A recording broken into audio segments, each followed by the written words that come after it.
புனித அன்னை தெரசா ஆலயம், வல்லணி கிராமம், சிவகங்கை மறை மாவட்டம். உண்மையும் அமைதியும் இரு கண்களாகும்.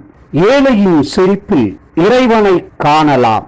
தமிழகத்தில் இப்படி ஒரு சிறப்புமிக்க தேவாலயம் முதலில் அன்னை தெரசாவிற்கு கட்டப்பட்டுள்ளது. முதலில் அன்னை தெரசா இல்லம் வல்லணி பங்கு ஜனவரி மாதம் 17ஆம் நாள் ஆயர் முனைவர் சூசை மாணிக்கம் அவர்களால் மந்திரிக்கப்பட்டு அடிக்கல் நாட்டப்பட்டது.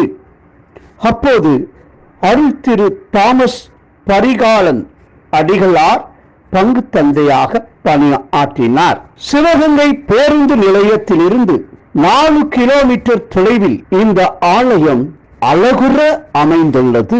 கண்கொள்ளா காட்சியாக உள்ளது. மதுரை மறை மாநில பேராயர் மேதகு அந்தோணி பாப்புசாமி ஆண்டகை அவர்கள் புனித அன்னை தெரசா ஆலயத்தை அர்ச்சித்தார்.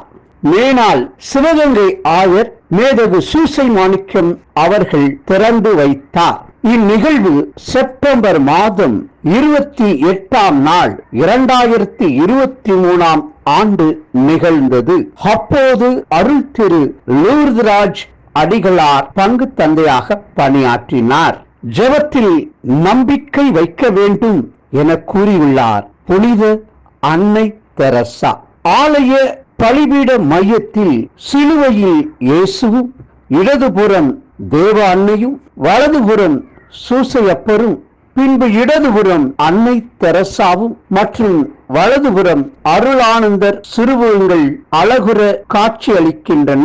கருணை உள்ளமும் இரக்கமும் கடவுளை சந்திக்க நல் வாய்ப்பு எனலாம். அவசியம் நீங்களும் சென்று புனித அன்னை தெரசா தேவாலயம் சென்று பாருங்கள். அவர்களுடைய ஆசிரை பெறுங்கள். சிவகங்கை ஆயர் மேதகு லூர்து ஆனந்தம் ஆண்டகை அவர்களின் வழிகாட்டுதலில் ஆலயம் சிறப்புற பராமரிக்கப்பட்டு அவருடைய ஆலோசனையில் இயங்குவது குறிப்பிடத்தக்கது. நன்றி.